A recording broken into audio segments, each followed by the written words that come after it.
Assalamualaikum warahmatullahi wabarakatuh. Perkenalkan, nama saya Sofia Cila dengan NPM 006. Kali ini saya akan mempresentasikan hasil penelitian saya dengan judul Analisis Representasi Kekerasan Seksual pada Film Penyalin Cahaya dan Film 27 Steps of May. Latar belakang dari penelitian ini adalah film sebagai media penyampaian nilai dan norma yang terinspirasi dari kehidupan manusia. Salah satu topik yang sering diperbincangkan di kalangan masyarakat adalah terkait kekerasan seksual, di mana perilaku kekerasan seksual yang menimbulkan trauma mendalam serta tekanan yang mempengaruhi kesehatan mental bagi korban biasanya membuat korban tidak mampu untuk mengungkapkan kejadian yang menimpanya dan memiliki hambatan untuk melanjutkan kehidupan. Oleh karena itu, pada industri film Indonesia sudah pernah mengangkat isu tersebut dan dua di antara filmnya yaitu Penyalin Cahaya dan 27 Steps of May. Oleh karena itu, tujuan penelitian ini adalah yang pertama untuk mengetahui frekuensi adegan kekerasan dalam film Penyalin Cahaya dan 27 Steps of May. Yang kedua, mengetahui frekuensi adegan kekerasan seksual dalam film Penyalin Cahaya dan 27 Steps of May. Yang ketiga, mengetahui perbedaan representasi kekerasan seksual dan kekerasan dalam film Penyalin Cahaya dan 27 Steps of May.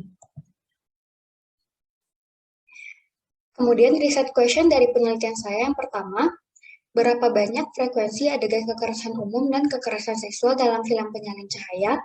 RQ kedua, berapa banyak frekuensi adegan kekerasan umum dan kekerasan seksual dalam film 27 Steps of May? RQ tiga, adakah perbedaan kemunculan kekerasan secara umum pada film Penyalin Cahaya dan 27 Steps of May? Yang keempat, adakah perbedaan kemunculan kekerasan seksual pada film Penyalin Cahaya dan 27 Steps of May?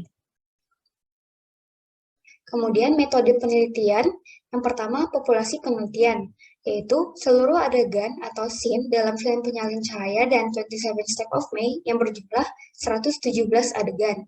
Teknik sampling yang digunakan yaitu teknik sampling sensus. Sampel dari penelitian ini yaitu seluruh adegan yang termasuk ke dalam populasi yaitu 117 adegan dalam film Penyalin Cahaya dan 27 Steps of May. Kemudian unit analisisnya yaitu adegan atau scene. Teknik analisis data yang digunakan yaitu analisis statistik deskriptif dan uji cross-tab menggunakan software SPSS. Yang terakhir, instrumen yaitu menggunakan coding book menggunakan skala nominal. Selanjutnya, uji reliabilitas yang dilakukan oleh dua coder yang menggunakan 37 sampel dari 117 total sampel dan didapatkan bahwa pada variabel kekerasan, 4 dari 5 karakteristik dikatakan reliable dan pada karakteristik kekerasan seksual, semua karakteristik dikatakan reliable. Kemudian, hasil analisis untuk riset question pertama dan riset question kedua diuji menggunakan analisis statistik deskriptif. Riset question pertama yaitu berapa banyak frekuensi adegan kekerasan dan kekerasan seksual dalam film Penyalin Cahaya, didapatkan hasil bahwa pada variabel kekerasan, kategori yang memiliki frekuensi adegan paling banyak yaitu paksaan atau ancaman verbal sebesar 38,1%, diikuti penyiksaan sebesar 28,6%, penculikan 14,3%, meraih atau menahan, dan ancaman menggunakan senjata memiliki frekuensi sama yaitu 4,8%. Pada variabel kekerasan seksual, kategori yang memiliki frekuensi adegan yang paling banyak yaitu perilaku seksual yang mengancam dan pemaksaan sentuhan seksual sebesar 9,5%. Diikuti hubungan seksual melalui paksaan fisik dan penyiksaan seksual sebesar 4,8%. Selanjutnya, riset question kedua yaitu berapa banyak frekuensi adegan kekerasan dan kekerasan seksual dalam film 27 Steps of May. Didapatkan hasil bahwa karakteristik yang memiliki frekuensi adegan paling banyak yaitu penyiksaan sebesar 74,7%, diikuti paksaan atau ancaman verbal sebesar 36,8%, kemudian meraih atau menahan 15,8%, penculikan 5,3%, dan yang terakhir ancaman senjata 4,8%.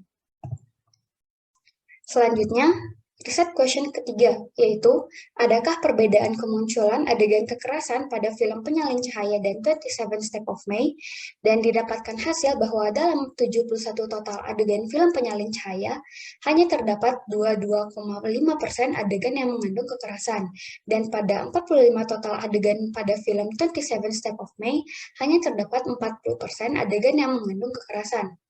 Setelah dilakukan uji chi-square, didapatkan hasil bahwa variabel kekerasan memiliki nilai continuity correction sebanyak 3,256 dengan nilai signifikan 0,071, sehingga dapat diketahui bahwa tidak terdapat perbedaan signifikan terhadap kemunculan adegan kekerasan dalam film Penyalin Cahaya dan 27 Step of May, karena nilai signifikan berada di atas 0,05.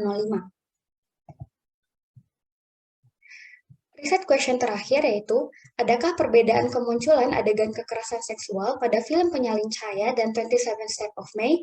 Didapatkan hasil bahwa dalam 71 total adegan film Penyalin Cahaya, hanya terdapat 7% adegan yang mengandung kekerasan seksual, dan pada 45 total adegan film 27 Step of May hanya terdapat 6,9% adegan yang mengandung kekerasan seksual. Dan setelah dilakukan uji chi-square, didapatkan hasil bahwa variabel kekerasan memiliki nilai continuity correction sebanyak 0,0 dengan nilai signifikan 1,0, sehingga dapat diketahui bahwa tidak terdapat perbedaan signifikan terhadap kemunculan adegan kekerasan seksual dalam film Penyalin Cahaya dan 27 Step of May, karena nilai signifikan berada di atas 0,05. Dapat diambil kesimpulan dalam penelitian ini yaitu, pada kedua film, indikator paksaan dan ancaman verbal dalam variabel kekerasan memiliki frekuensi paling banyak.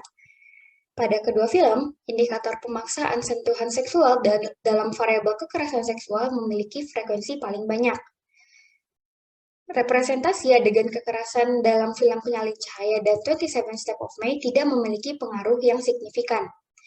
Representasi adegan kekerasan seksual dalam film Penyalin Cahaya dan 27 Step of May tidak memiliki pengaruh yang signifikan. Sekian hasil penelitian saya. Terima kasih.